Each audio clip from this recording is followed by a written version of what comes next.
আসসালামু আলাইকুম ওয়া রাহমাতুল্লাহি ওয়া বারাকাতুহু। প্রিয় শিক্ষার্থীবৃন্দ, তোমরা সকলে কেমন আছো?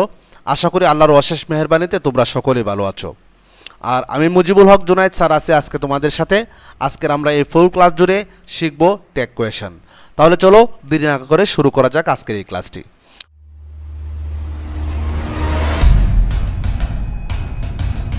প্রিয় শিক্ষার্থীবৃন্দ, দেখো, টেক কোয়েশন শব্দের অর্থ হচ্ছে প্রশ্ন জুড়ে দেওয়া। আর এই টেক কোয়েশন ক্লাস 10-এর খুব গুরুত্বপূর্ণ একটা টপিক। আর এই টেক কোয়েশন যদি তুমি সমাধান করতে চাও তাহলে আমরা আজকের এই ক্লাসটি তোমার জন্য। দেখো, বাক্যে আমরা কিছু নোট জানবো টেক কোয়েশন করার আগে। দেখো, বাক্যে অক্সিলারি ভার্ব না থাকলে অক্সিলারি ভার্ব হিসাবে ডো, ডিড, ডাজ ব্যবহার করতে হয়। কি বললাম? বাক্যে যদি অক্সিলারি ভার্ব না থাকে তাহলে সেই বাক্যের ভার্বের অবস্থা হবে তিনটা।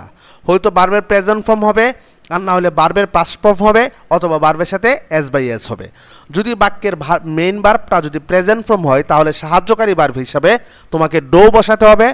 আর যদি বাক্যের ভার্বটা যদি ভার্বের পাস্ট ফর্ম হয় তাহলে সাহায্যকারী ভার্ব হিসাবে তোমাকে ডিড বসাতে হবে। আর বাক্যের ভার্বের শেষে যদি এস বাই এস থাকে তাহলে অবশ্যই তোমাকে ভার্বের সাথে এস বাই ডাজ বসাতে হবে।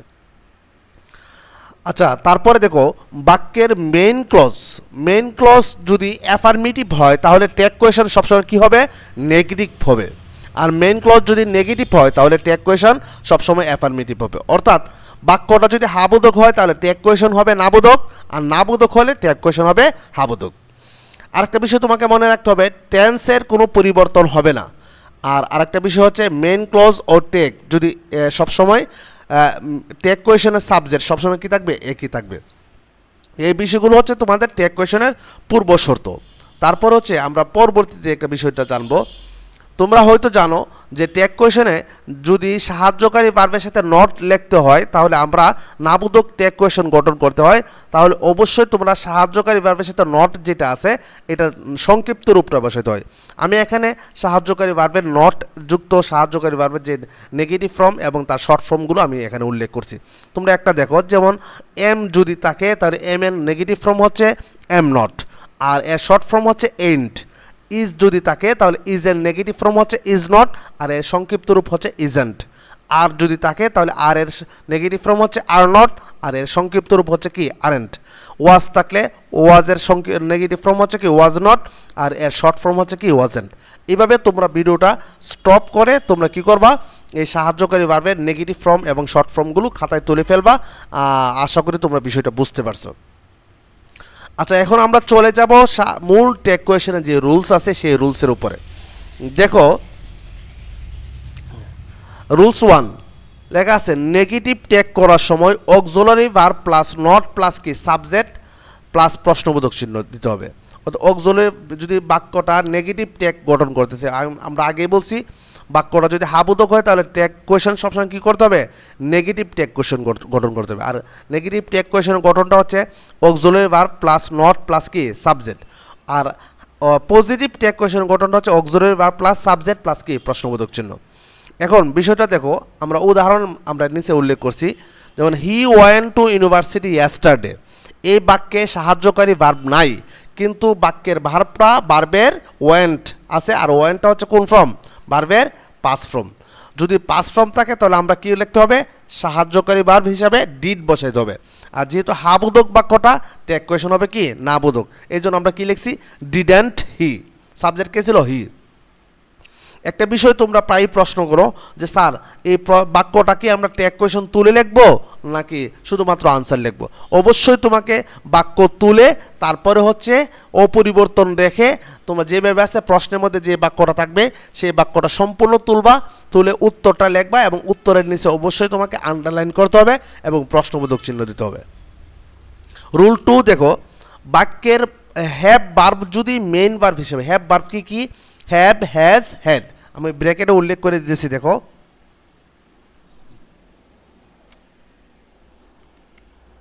হ্যাভ,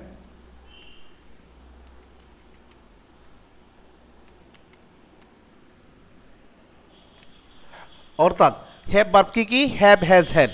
হ্যাভ, হ্যাজ, হ্যাড যদি বাক্যের মেইন ভার্ব হিসেবে ব্যবহৃত হয় তাহলে টেক কোয়েশনে ডো হ্যাভের ক্ষেত্রে ডো, আর হ্যাজের ক্ষেত্রে ডাজ, এবং হেডের ক্ষেত্রে কি বসাতে হবে, ডিড বসাতে হবে। যেমন দেখো he has an exam tomorrow, এখানে হ্যাজ আছে, আমরা বলছি আগেই বলছি হ্যাজ থাকলে কি বসাতে হবে, ডাজ বসাতে হবে। আর যেহেতু হা বোধক ট্যাগ হবে কি না বোধক, তাহলে কি হইতেছে ডাজেন্ট হি, সাবজেক্ট আছে কি হি। রুল 3, দেখো সাবজেক্ট যদি দেয়ার হয়, সাবজেক্ট যদি কি হয় দেয়ার হয়, তাহলে ট্যাগ কোয়েশন সবসময় কি হবে, ট্যাগ কোয়েশনের সাবজেক্টও দেয়ার হবে।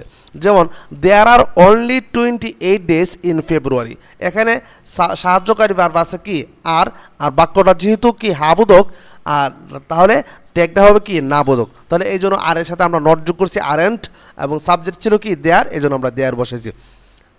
আচ্ছা রুল 4টা দেখো, সাবজেক্ট হিসাবে যদি ইট থাকে তাহলে ট্যাগের সাবজেক্টও কি বসে, ইট বসে।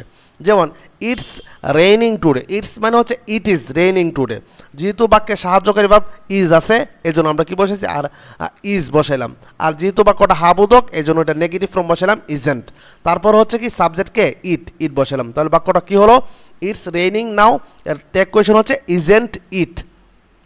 দেখো এরপর লেখা আছে ইট ইজেন্ট রেইনিং নাও, এই বাক্যটা হচ্ছে না বোধক, তাহলে ট্যাগটা কি হবে, ভেরি গুড হা বোধক হবে, তাহলে আমরা কি বসাইতেছি ইজ ইট।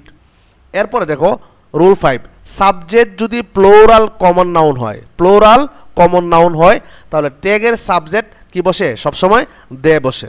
যেমন দেখো the boys don't have class today, এখানে এই বাক্যটা হচ্ছে না বোধক, ট্যাগটা কি হবে হাবোধক, তাহলে আমরা ডোন্ট নটটা বাদ দিয়ে দিলাম, লিখলাম কি do, subject the boys plural common noun, এই জন্য কি বসাইছি দে বসাইছি, তাহলে কি হলো ডো দে।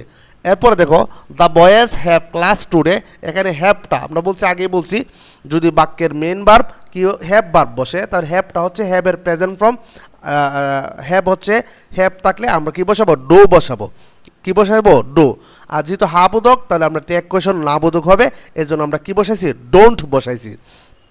সাবজেক্ট কে ছিল the boys plural common noun, এই জন্য আমরা কি বসাইছি দে বসাইছি। এরপরে দেখো রুল 6 দেখো কি আছে, সাবজেক্ট যদি ইউ অ্যান্ড আই একসাথে থাকে, কি বললাম সাবজেক্ট যদি ইউ অ্যান্ড আই দ্বারা শুরু হলে ট্যাগ কোয়েশনে সবসময় সাবজেক্ট হিসাবে কি বসে উই বসে। যেমন you and I talked with the girls yesterday, আমি এবং তুমি, তুমি এবং আমি কি করছিলাম কথা বলেছিলাম এই মেয়েটির সাথে গতকালকে। এখানে দেখো সাবজেক্ট কে ইউ অ্যান্ড আই, তাহলে আমরা সাবজেক্ট হিসাবে ট্যাগের সাবজেক্ট হিসাবে কী বসাবো উই বসাবো, আর যেহেতু বাক্যের সাহায্যকারী ভার্ব নাই কিন্তু ভার্বটা পাস্ট ফর্মে আছে এই জন্য আমরা কী বসাইছি ডিড বসাইছি, আর যেহেতু বাক্যটা হাবোধক এই জন্য ট্যাগ নট বসাইছি ডিডেন্ট উই। আশা করি তোমরা এই পর্যন্ত বুঝতে পারছো।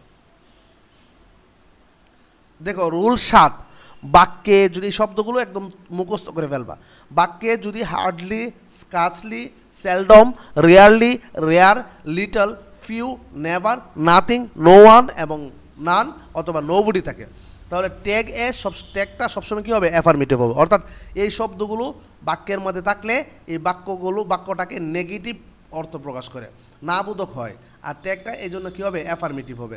যেমন he never goes out with his dog, এই বাক্যের মধ্যে দেখো নেভার আছে এই জন্য আমরা ট্যাগটা কী হবে হা বোধক হবে, আর যেহেতু ভার্বের সাথে এস বা এস আছে এই জন্য আমরা ডাজ বসাইছি এবং সাবজেক্ট কে আছে হি, এই জন্য হি বসেছি। রুল 8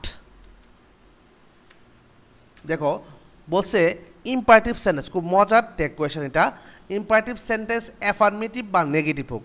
ইম্পারেটিভ সেন্টেন্স আশা করি তোমরা জানো, আবার বলতেছি তোমাদের জ্ঞাতার্থে। দেখো ইম্পারেটিভ সেন্টেন্স সবসময় ভার্ব দ্বারা শুরু হবে, অথবা প্লিজ দ্বারা শুরু হবে, অথবা লেট দ্বারা শুরু হবে, অথবা ডোন্ট, নেভার, অলওয়েজ ইত্যাদি দ্বারা কী হয় শুরু হয়। যেহেতু তাহলে অ্যাফার্মেটিভ ইম্পারেটিভ সেন্টেন্স অ্যাফার্মেটিভ হোক অথবা কী হোক নেগেটিভ হোক, ট্যাগ কোয়েশন সবসময় কী বসবে ডাইরেক্ট উইল ইউ বসাই দিবা। যেমন গো এট ওয়ান্স এই বাক্যটা ভার্ব দ্বারা শুরু হয়েছে, এটা ইম্পারেটিভ সেন্টেন্স, আমরা সোজাসুজি উত্তর দিয়ে দেবো কি উইল ইউ। যদি যেমন ডোন্ট ফরগেট এই বাক্যটা হচ্ছে নাবোধক, ট্যাগটা হবে কি হাবোধক, আমরা বলছি হাবোধক হোক অথবা নাবোধক হোক, আমরা সোজাসুজি কী বসাই দিব উইল ইউ বসাই দিব। আশা করি তোমরা বিষয়টা বুঝতে পারছো। দেখো রুল 9 লেখা আছে সাবজেক্ট প্লাস নিড থাকলে ট্যাগে ডো ডাজ ডিড, অর্থাৎ নিড থাকুক অথবা নিডস থাকুক অথবা নিডের থাকুক, সাবজেক্টের পরে যদি নিড থাকে অথবা নিডেড থাকে অথবা নিডস থাকে, এই তিনটা অবস্থা। নিড হচ্ছে প্রেজেন্ট ফর্ম, নিডেড হচ্ছে পাস্ট ফর্ম, আর নিডস অথবা ভার্বের সাথে এস বাই এস। এই তিনটা ফর্ম থাকলে আমরা সবসময় কী বসাবো? ডো, ডাজ, ডিড বসাবো। ডো কখন? যদি নিড থাকে। আর নিডেড নিডস এর ক্ষেত্রে ডাজ, আর নিডেড এর ক্ষেত্রে কী বসাবো? ডিড বসাবো। কিন্তু সাবজেক্টটা যদি কী থাকে, সাবজেক্টের পরে ভার্বটা নিডের ক্ষেত্রে যদি নেগেটিভ ফর্ম থাকে, অর্থাৎ নিড নট থাকে বা নিডেন্ট থাকে, তাহলে ট্যাগ কোয়েশনে সাহায্যকারী ভার্ব হিসাবে কী বসে? নিড বসে। যেমন আই নিড সাম বুকস, এই বাক্যের মধ্যে নিড আছে সোজাসুজি, নিড নট নাই, এই জন্য আমরা ট্যাগটা নাবোধক হবে। যেহেতু ভার্বটা প্রেজেন্ট ফর্ম, এই জন্য আমরা কী বসেছি? Don't I. আশা করি তোমরা বুঝছো। দেখো 11 নম্বরটা দেখো, ইম্পারেটিভ সেন্টেন্স যদি লেট হিম, লেট হার অথবা লেট মি অথবা লেট দাম দ্বারা শুরু হয়, তাহলে ট্যাগ কোয়েশনে সবসময় উইল ইউ বসে। আর এবং মূল বাক্যের নেগেটিভ হোক অথবা পজিটিভ হোক, মানে লেট যুক্ত বাক্যটা যে let him, let her, let me, let them, এই বাক্যটা দ্বারা মানে এটা পজিটিভ হোক অথবা নেগেটিভ হোক, তাহলে সবসময় তুমি কী বসাই দেবা? উইল ইউ বসাই দেবা। যেমন let him do the work, এই বাক্যের মধ্যে লেট প্লাস হিম আছে, এই জন্য আমরা ডাইরেক্ট কী বসাই দেবো? উইল ইউ বসাই দেবো। ওন্ট ইউ কিন্তু কখনো বসাবো না। আচ্ছা 12 নম্বরটা দেখো, সরি এটা হবে 11, আচ্ছা এটা হবে 10, 1 মিনিট,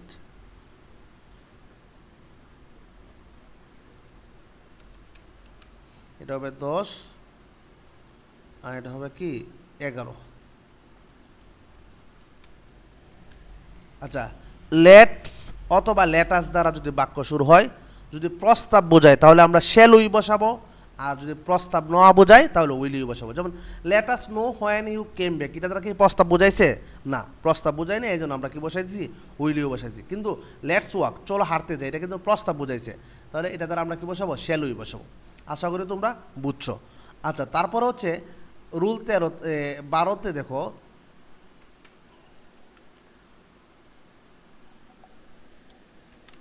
রুল 12 হচ্ছে যদি বাক্যটার সাবজেক্ট যদি everyone, anyone, someone, everybody, somebody, anybody অথবা দা প্লাস অ্যাডজেক্টিভ দ্বারা শুরু হলে ট্যাগ কোয়েশনে সবসময় দে বসবে। যেমন এভরিওয়ান হেটস এ রেপিস্ট, দেখো আমরা একটু আগে বলছিলাম কিন্তু ডাস বসবে, ভার্বের সাথে এস বাই এস থাকে, কিন্তু এটা কিন্তু ডাসটা কিসের ক্ষেত্রে ব্যবহার বসাইতে হবে? সাবজেক্ট দেখে বসাতে হবে। যদি প্লোরাল সাবজেক্ট হয় তাহলে অবশ্যই ডোন্ট বসাইবা। দেখো এভরিওয়ান হেটস এ রেপিস্ট, এখানে এভরিওয়ান আছে, সাবজেক্ট হিসাবে আমরা কি বসাবো? দে বসাবো। আর যেহেতু ভার্বটা প্রেজেন্ট ফর্ম, ভার্বের সাথে এস বাই এস, এই জন্য আমরা কি বসেছি? ডাস বসার কথা ছিল, কিন্তু আমরা দের জন্য আমরা কি বসেছি? ডোন্ট বসেছি। দেখো এরপরে দেখো এভরিওয়ান ওয়াজ প্রেজেন্ট দেয়ার, এই বাক্যের মধ্যে ভার্বটা পাস্ট ফর্মে আছে, এই জন্য আমরা ডিডেন্ট বসাইছি, তারপরে হচ্ছে সাবজেক্ট হিসাবে দে বসাইছি। আশা করি তোমরা বুঝছো। আচ্ছা এরপরে দেখো 14 নম্বরটা, none, no one, nobody, neither দ্বারা শুরু হলে ট্যাগে সবসময় কী হবে? দে হয়, এবং ট্যাগ অলওয়েজ পজিটিভ হয়, অর্থাৎ সবসময় হাবোধক হবে, নেগেটিভ কখনো হবে না, কারণ এই শব্দগুলো নিজে কী করে? নাবোধক অর্থ প্রকাশ করে। যেমন nobody likes this kind of books, এই ক্ষেত্রে নো বডি আছে আমরা, আর লাইকস আছে, আমরা একটু আগে এই ব্যাপারটা বলছি, অর্থাৎ হেডসের জন্য যে কারণে ডো হয়েছিল, নো লাইকসের ক্ষেত্রে ডোটা সেই জন্য বসছে।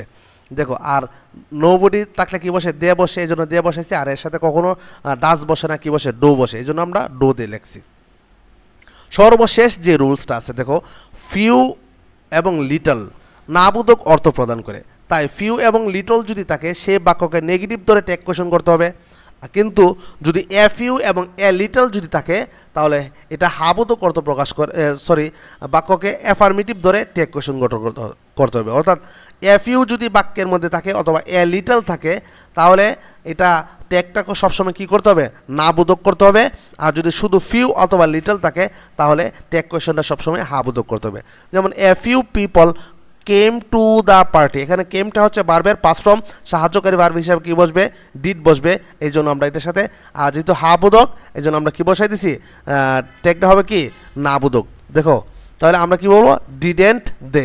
এরপরে দেখো few people came to the party, এখানে ফিউটা হচ্ছে নাবোধক অর্থ প্রকাশ করে, তাহলে ট্যাগটা কী হবে? হাবোধক, এই জন্য আমরা কি বসাইছি? ডিড দে বসাইছি। আশা করি তোমরা বিষয়টা বুঝছো। আর এই ছিল আজকের এই ক্লাস।